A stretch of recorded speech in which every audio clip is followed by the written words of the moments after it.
Olá pessoal, estamos aqui hoje na Clínica High Five para mais um episódio do nosso podcast e hoje eu estou recebendo aqui a nutricionista Ellen, que é especialista em tratamentos para perda de peso, trabalha aqui tanto com os tratamentos clínicos aqui da High Five, quanto também com pré-operatório e pós-operatório da cirurgia bariátrica. Seja bem-vinda, Ellen. Muito obrigada, doutor. Espero aí contribuir. Hoje nós vamos falar sobre a alimentação, a importância de uma alimentação saudável no tratamento da obesidade. Ótimo.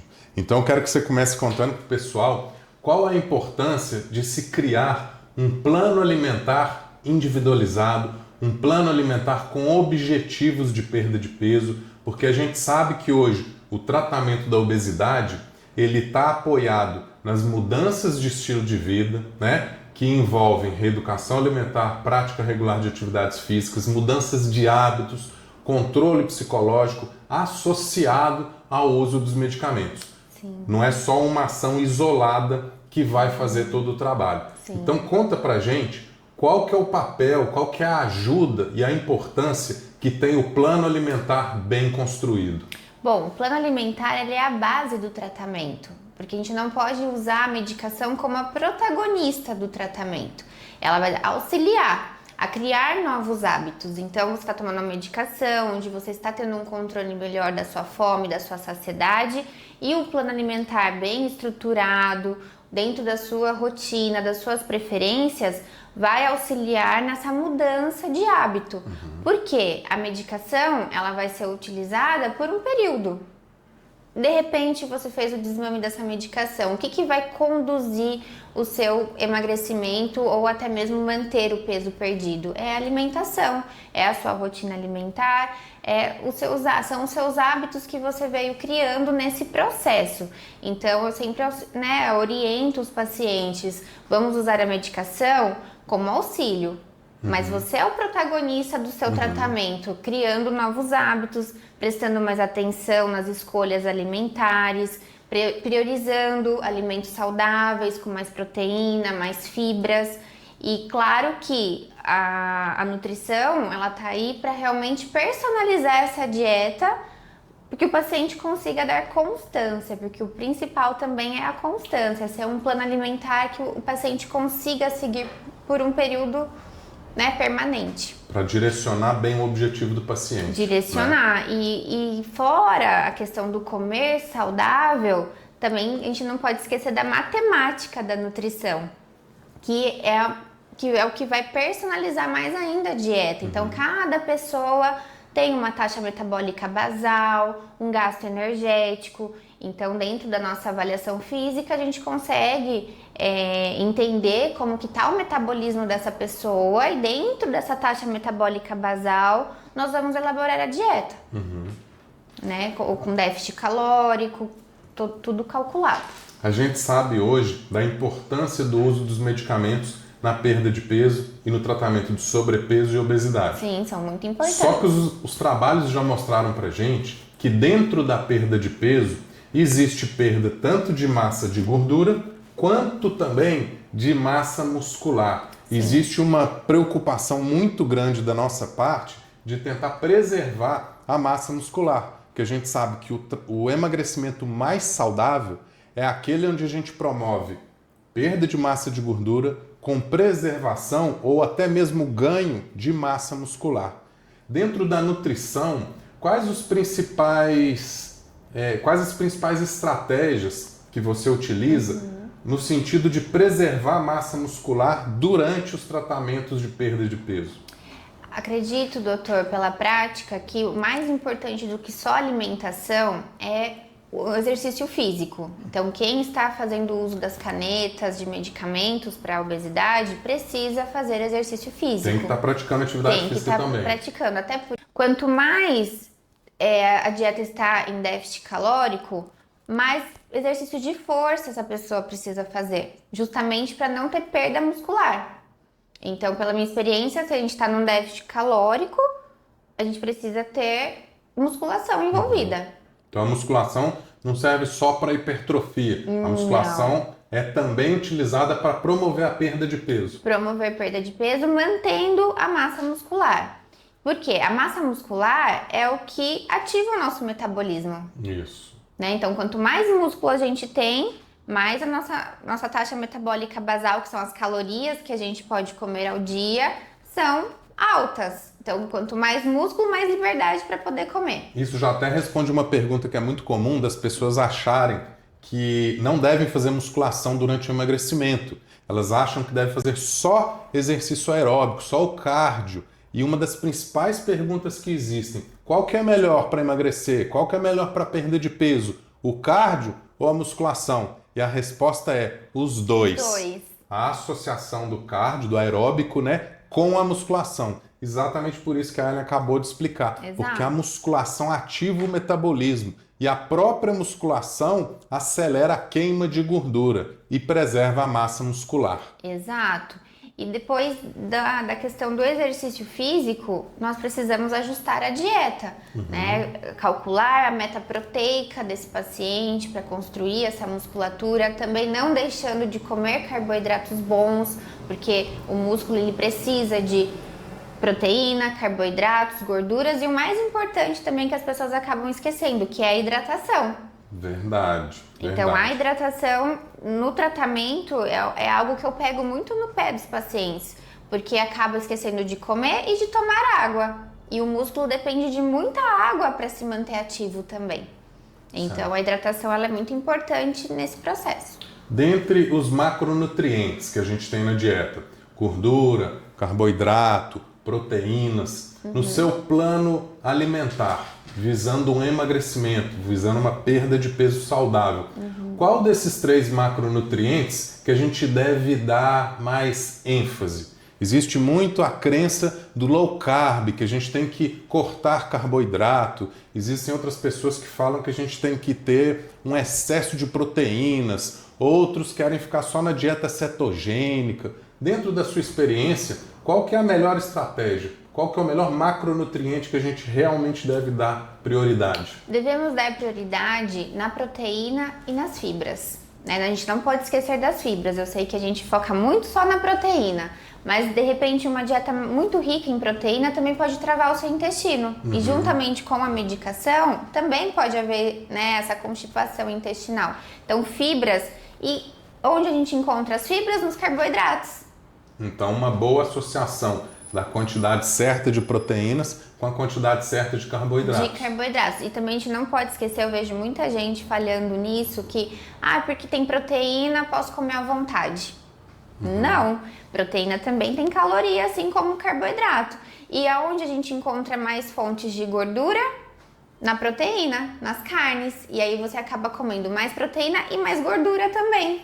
Ou seja, a gente tem que colocar atenção tanto na qualidade da alimentação quanto nas quantidades. Nas quantidades, extremamente importante. O que norteia, na verdade, se você vai emagrecer ou engordar, é a quantidade de calorias. Entendi. Independente do macronutriente, Independente. é a dieta hipocalórica, é a baixas calorias que vai fazer calorias. diferença na perda de peso. E é claro, com o decorrer do tratamento, os macronutrientes vão começar a ser importantes também. Porque de repente você está fazendo uma dieta só com carboidrato, vai chegar um momento que a gente precisa mudar esse estímulo. É a hora que a gente entra com mais proteína.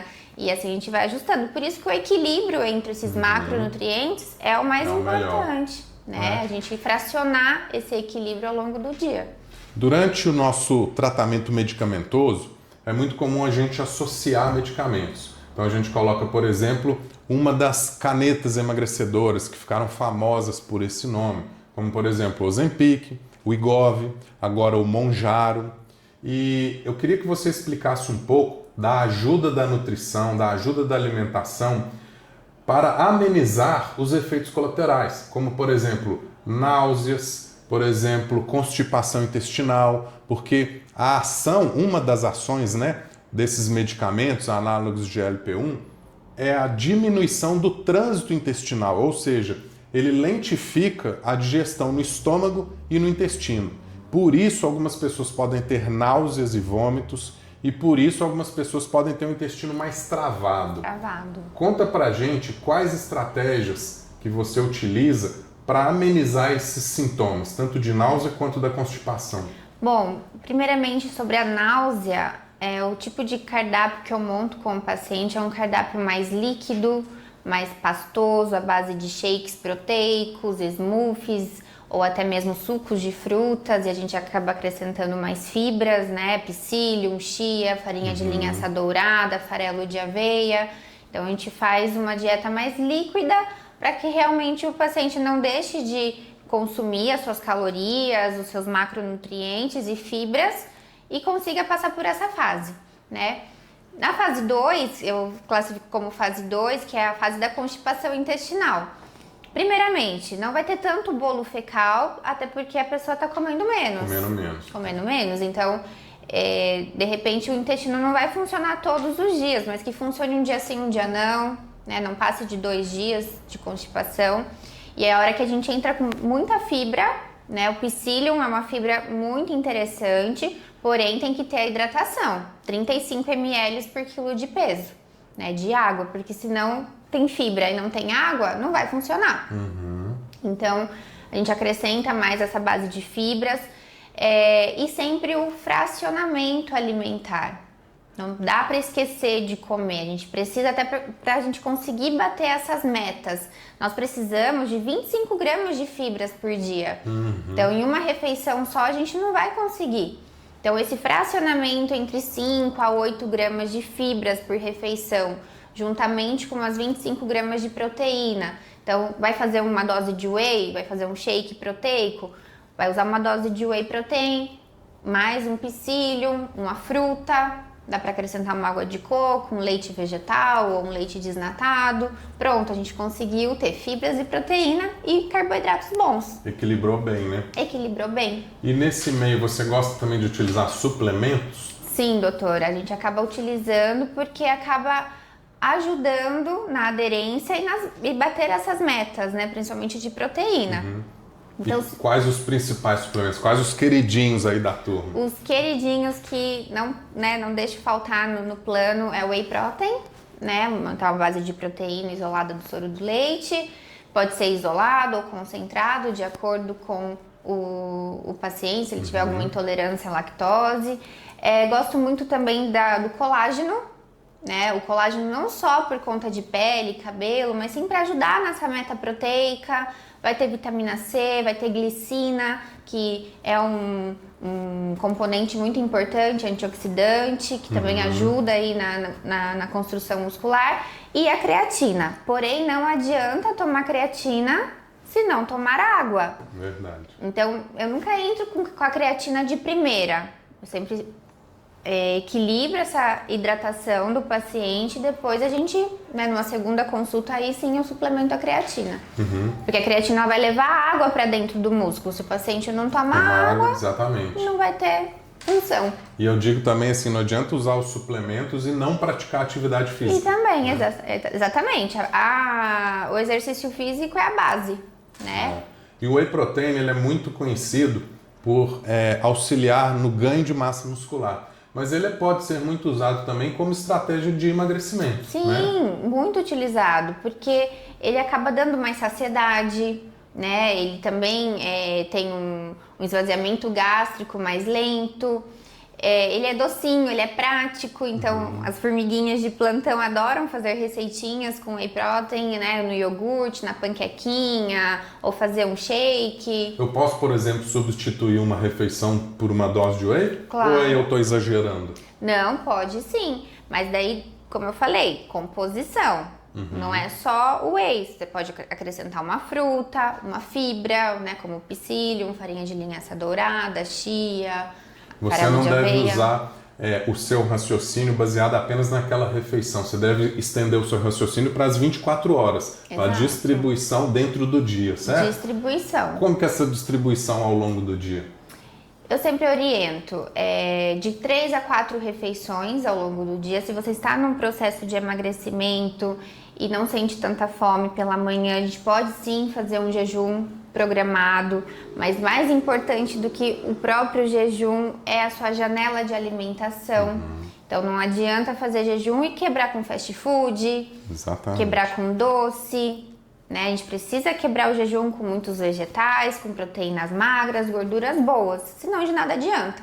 Então, como os pacientes, por exemplo, podem estar usando medicamento e o medicamento tira a fome, aumenta a saciedade, às vezes os pacientes acham bonito ficar sem comer, sem se alimentar. Tá certo isso? Não tá certo, até porque já tem estudos que esses pacientes que acabam não se alimentando corretamente, não fazendo exercício físico, o que acontece? Tem mais perda de músculo do que de gordura. Aí faz o desmame da medicação, o que acontece? Por ter perdido músculo, sua taxa metabólica basal diminuiu. Então a sua liberdade de poder comer diminuiu também. Por isso que tem o reganho de peso mais rápido, né? O efeito rebote. Por quê? Porque perdeu mais músculo do que gordura. E nisso o metabolismo vai ficar o quê? Mais lento. Isso. Né? Então tem que comer corretamente, bater essas metas para que você realmente estimule a perda de gordura e não de musculatura. Com preservação da massa muscular. Com preservação. Você acha que o horário de se alimentar faz diferença? Por exemplo, eu como tudo só de manhã, ou eu como tudo só à noite, ou eu como tudo só no meio do dia. Existe diferença? Existem horários melhores para se alimentar? Sim, existem. Nós não podemos deixar de considerar o nosso ciclo circadiano, que é o nosso relógio biológico. Então, à noite, nós estamos mais cansados, o metabolismo está um pouco mais fadigado de ter trabalhado o dia todo. Então, uma refeição mais leve, com proteínas, né? Eu gosto muito de passar carnes mais brancas, então um frango, um peixe, ovos durante a noite, salada ou um caldo, né? Então, à noite poderia ser uma refeição mais leve. No almoço, eu acho o almoço uma refeição muito importante pra gente priorizar muita salada. A gente pode comer bem no almoço. Eu acho que o almoço é uma refeição que norteia muito a sua fome da tarde, como que você vai manter sua energia também ao longo da tarde. Então, é a principal do dia, o almoço? olha, ou não existe uma principal? Não existe. Eu acho que isso vai muito particular de cada paciente. Tem paciente que adora tomar café da manhã. Então, eu vou organizar esse café da manhã para que seja prazeroso e dentro da dieta. Tem pessoas que gostam de fazer um jejum, tira o café da manhã e gostam de almoçar bem. E a gente respeita essa individualidade do paciente. E acho que isso é o mais importante, a gente respeitar essa rotina também, essas preferências. Certo. Existe aquela crença de que a gente deve pular o café da manhã.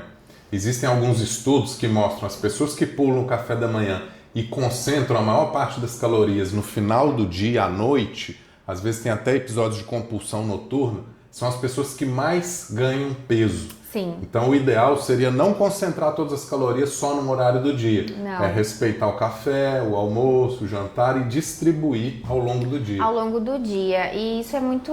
A gente consegue entender muito isso em prática, né, no consultório. Pacientes que têm compulsão alimentar noturna, têm mais dificuldade principalmente de perda de região do abdômen, de gordura abdominal, gordura visceral, é onde compromete mais. E a compulsão, né, de repente essa pessoa acorda muito sem fome, até nauseada, porque comeu muito na noite anterior. Por causa do desequilíbrio, né? Desse desequilíbrio. Então, à noite a gente precisa sim, eu até oriento o jantar 2 horas antes de dormir, até para ter uma digestão legal.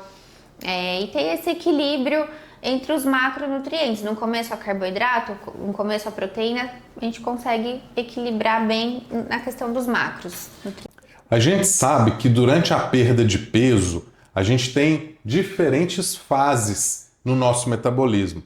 Toda perda de peso que a gente tem é seguida no nosso organismo por uma coisa que se chama adaptação metabólica. O que é isso? As nossas células vão tentar recuperar o peso que a gente perdeu. Então existe um aumento da fome, a diminuição da saciedade, um aumento pela procura de alimentos calóricos e uma diminuição do nosso metabolismo.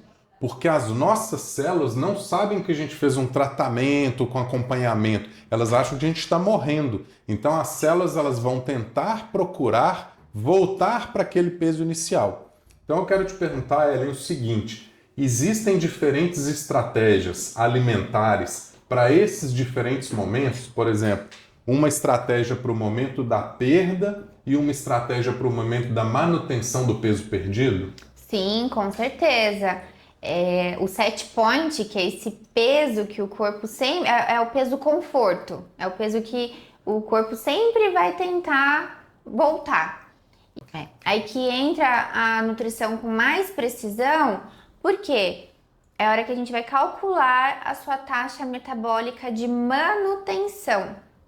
É a hora que a dieta tem que ser mais cautelosa, você tem que prestar muita atenção, porque você está sem medicamento de repente, e é a hora que a gente precisa ter cautela no cálculo energético dentro da sua caloria de manutenção. Então é a hora que a matemática vai fazer todo sentido aí. E essa matemática vai ajudar também naquele momento que o peso do paciente começa a estacionar.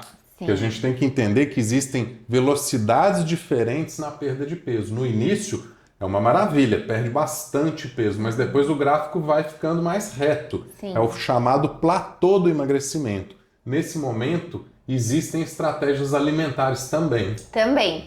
Por isso que a gente já não pode entrar logo de cara, quando o paciente inicia um tratamento, com uma cetogênica, uma dieta low carb mais restrita, porque depois, quando a gente entra nessa fase, a gente não tem carta na manga para usar. Porque essas dietas são dietas de curto período. É dieta de estímulo. Entendi. Então, na hora que a gente vai mudar o estímulo, a gente pode usar, vamos fazer uns 20 dias de cetogênica, ou entrar com jejum, ou entrar com... Para um momento mais na frente do mais lá tratamento. na frente. Então, primeiro a gente precisa consertar totalmente a base de hidratação, metas proteicas, reeducar esse paciente. Quando ele estiver preparado, quando acontecer esse efeito platô, que a gente precisa fazer uma avaliação também para ver se ele não está afrouxando as calorias, se realmente entrou nesse platô, porque às vezes não entrou no platô. É o paciente que entendeu, eu perdi peso, então eu posso dar uma afrouxada. E aí que não. Não é platô, é falta de disciplina do paciente. Pode ser falta de disciplina. Então, a gente tem que fazer essa avaliação mais precisa. Realmente, será que é platô ou é você que está afrouxando? Final de semana está comendo mais livre, comendo comidas mais calóricas, não está prestando atenção na hidratação, não está dormindo bem, porque o sono também é um ponto muito importante que a gente tem que avaliar. Então, mudou alguma coisa na rotina? Não, tá tudo certo, tudo bonitinho. Aí sim... Tá estável, né? Tá aí estável. pode ser chamado de platô. Aí a gente pode chamar de platô, porque realmente... E você acha certo essa história que os pacientes falam, já que eu estou usando medicamento, já que eu perdi peso, agora no final de semana eu vou me dar o direito de poder comer o tal do dia do lixo. Você acha isso certo ou isso aí é uma coisa muito errada que os pacientes fazem? É algo extremamente errado e eu acho assim um horror. Uma porque nosso corpo não é uma lata de lixo e nenhuma comida é lixo. Por mais que seja um fast food, uma comida gordurosa, a gente não pode chamar de lixo, né? Então eu sempre gosto de chamar de refeição livre, né? Eu sempre deixo para os pacientes 2 refeições livres na semana. Então eu sempre faço essa conta com o paciente. Ele vai comer 4 vezes ao dia. 4 vezes 7, ele vai ter 28 refeições na semana que a gente vai programar. Dentro dessas 28, ele pode ter 2 livres. Então, ele vai fazer 26 alimentações dentro do plano e 2 que ele pode...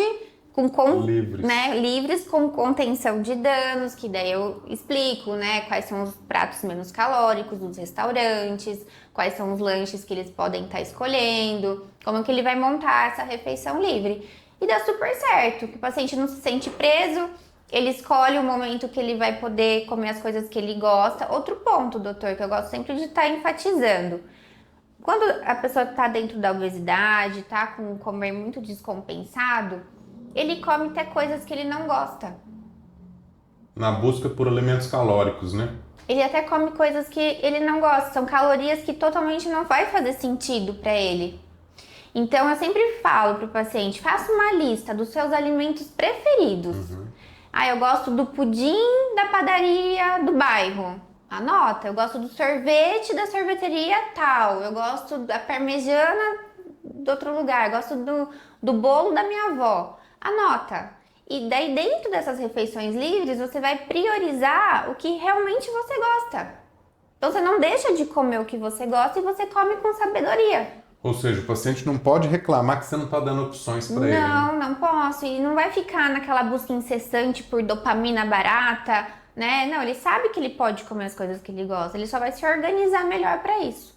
Ellen, e dentro dessas estratégias alimentares que a gente utiliza na perda de peso, nos tratamentos de sobrepeso e obesidade, como que você vê a contribuição da dieta anti-inflamatória? Já que a obesidade é uma doença inflamatória, você acha importante a gente promover uma dieta anti-inflamatória? Existe isso? Existem alimentos anti-inflamatórios? Sim, doutor, existe. Uma das dietas anti-inflamatórias que eu mais prescrevo, que eu gosto muito e até faço uso, é da dieta mediterrânea. Famosa dieta mediterrânea, aonde nós pensamos muito mais na inclusão do que só na exclusão. Então as pessoas acham que fazer uma dieta anti-inflamatória é só tirar o leite, tirar o glúten e esquecem de colocar. Então eu sempre oriento que uma dieta anti-inflamatória é uma dieta de incluir mais sementes, gorduras boas como o azeite, o abacate, as castanhas, os peixes gordurosos como o salmão, sardinha, atum, incluir os vegetais verdes escuros, que não adianta só retirar o que, né, pode ser inflamatório para aquele metabolismo e não colocar bons alimentos. Então é uma dieta de muito mais incluir do que excluir. Mas nada é mais inflamatório para o nosso corpo do que isso daqui. Então, quanto maior nosso percentual de gordura para homens acima de 20%, para mulheres acima de 30%, quanto maior nosso tecido adiposo, mais citocinas inflamatórias nós produzimos. E assim nosso corpo fica inflamado. E vira um ciclo vicioso. Então, se a gente quer desinflamar, é isso aqui que a gente precisa focar, na perda de gordura. E esses alimentos anti-inflamatórios vão ajudar o metabolismo funcionar bem para que a gente consiga queimar gordura corporal. E aproveitando a dieta anti-inflamatória, eu quero colocar aqui 2 itens que o pessoal aí que está nos ouvindo quase não consome, que são muito inflamatórios, que é o açúcar e o álcool. Eu quero que você fale um pouquinho da importância da gente estimular nossos pacientes a diminuir o consumo de açúcar e de álcool. Sim, doutor, são meus 2 grandes vilões em consultório. É o açúcar adicionado, é aquele açúcar do café que você acha que não tem importância. Imagina, é só 5 gramas de açúcar que eu coloco no meu cafezinho. 5 vezes 7... Se você toma só um café, que é impossível você tomar só um café por dia. Então, vamos pensar que você toma 2 cafezinhos ao dia com 5 gramas de açúcar. Você está tomando 70 gramas de açúcar na semana. Multiplica no mês. Então, é a somatória. Então, o açúcar adicionado, aquele açúcar que você coloca no seu suco de laranja, que não tem necessidade, porque o suco já tem a frutose. Então, não é o açúcar da fruta que te faz mal, e sim o açúcar que você adiciona nas coisas. E a bebida alcoólica. Tenho muitos pacientes que se vangloriam muitas vezes. Eu cortei o pão, cortei a pizza, cortei o arroz. Mas chega no final de semana, toma um fardo de cerveja. O que adianta? Não é verdade? Então a gente precisa começar a olhar mais para esse comportamento de a gente às vezes excluir alimentos que podem compor a sua dieta, que vai te trazer uma alimentação saudável e realmente excluir o que precisa ser excluído. Eu vejo pacientes que têm uma boa perda de peso, que têm um bom resultado nos tratamentos da perda de peso, que eles inclusive começam a adotar hábitos saudáveis também, como por exemplo diminuir o consumo de bebida alcoólica. E eles me perguntam, doutor, eu preciso parar de beber, eu não posso tomar minha cervejinha, meu vinho com a minha esposa, por exemplo? Eu falo, não, você não precisa parar, mas é importante que você consiga diminuir cada vez mais o consumo de álcool. Consumo e a frequência. E a frequência também. E o açúcar a mesma coisa. Preciso cortar completamente o açúcar da minha vida, tirar o doce da minha vida? Eu falo, não, eu não mando ninguém excluir completamente qualquer alimento. Mas é importante a pessoa diminuir o consumo desses dois. Deixar para aquele momento de vai encaixar aquele doce que você gosta. Isso. O seu doce preferido. Aí você usa todas as suas calorias, toda a sua porcentagem de consumo de açúcar para aquele momento. Mas não fazer um uso constante, frequente de doce, açúcar, chocolate, sobremesas, álcool a todo momento, todos os dias. Nossas papilas gustativas, elas se renovam a cada 15 dias. Então, as 2 primeiras semanas sem o açúcar é o mais difícil. Mas você passando dessa fase, você não vai conseguir voltar a consumir mais aquele café doce ou ficar comendo doce o tempo todo. Então, você tem que ser firme e forte no seu propósito por 15 dias. E a questão da bebida alcoólica, muitas vezes a gente esquece. Quando a gente está fazendo uma dieta de emagrecimento e a gente quer queimar gordura, a gente esquece de um órgão muito importante, que é o fígado. Toda a gordura que vai ser mobilizada, ela vai passar pelo fígado, o fígado vai fazer as quebras lá que precisam ser feitas. E aí, se a gente tem um fígado muito sobrecarregado, porque o álcool, ele sobrecarrega os nossos hepatócitos, que são as células do fígado. E aí, esse processo também pode ficar mais lento. Exatamente. E aí, você não está emagrecendo por 2 fatores. Uma, porque o seu fígado não está metabolizando e por você está consumindo muitas calorias, porque o álcool é calórico. 1 grama de álcool tem 7 calorias. Exatamente. Então, você não está emagrecendo por 2 fatores, fígado sobrecarregado e superávit calórico. E o carboidrato tem 4 calorias, né? E o carboidrato tem 4 calorias. Ou seja, o álcool é mais calórico do que o carboidrato. Exatamente. Você deixa de comer o seu carboidrato e acaba sobrecarregando nas calorias no final de semana por conta de bebida alcoólica. Você falou do fígado, as pessoas têm muito o conhecimento sobre gordura no fígado, esteatose hepática. E por um raciocínio quase lógico, as pessoas acham que devem parar de consumir gordura para diminuir a gordura no fígado, certo? Errado.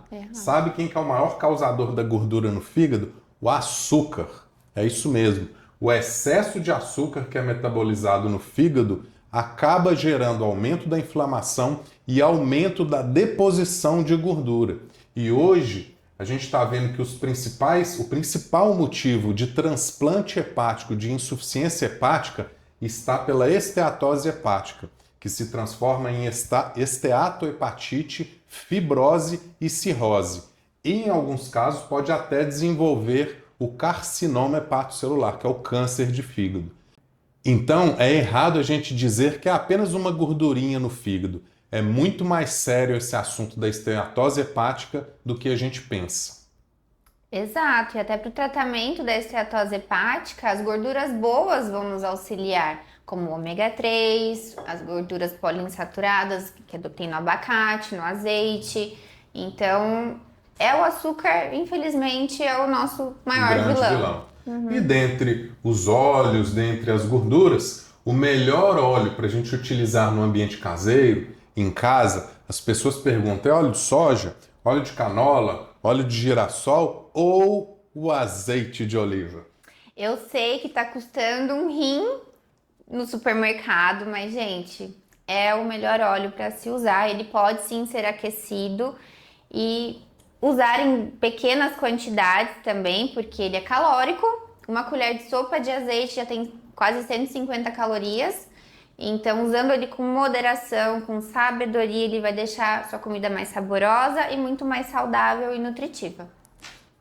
E eu quero, Ellen, que você finalize explicando para a gente o seguinte: o que é mais importante? A gente adotar uma dieta temporária para perder peso ou fazer uma reeducação permanente que a gente possa levar para a nossa vida? Com certeza, uma reeducação alimentar, que você melhore os seus hábitos. Infelizmente, a gente vem com hábitos embutidos lá da nossa infância, então a gente precisa olhar para isso com mais carinho, com mais atenção e a gente se reprogramar a nossa rotina, nosso ambiente, favorecer o nosso mundo. Já que às vezes o mundo lá fora tá bem contaminado, a gente precisa melhorar o nosso mundo, que com certeza a gente vai melhorar também o mundo das pessoas que vivem com a gente. Ah, com certeza. Então, muito obrigado pela sua presença. Pessoal, a gente vai deixar aqui embaixo As redes sociais da Ellen, as redes sociais minhas também vão estar aqui embaixo. A gente está aqui na Clínica High Five e a gente se encontra no próximo episódio do nosso podcast. Até mais.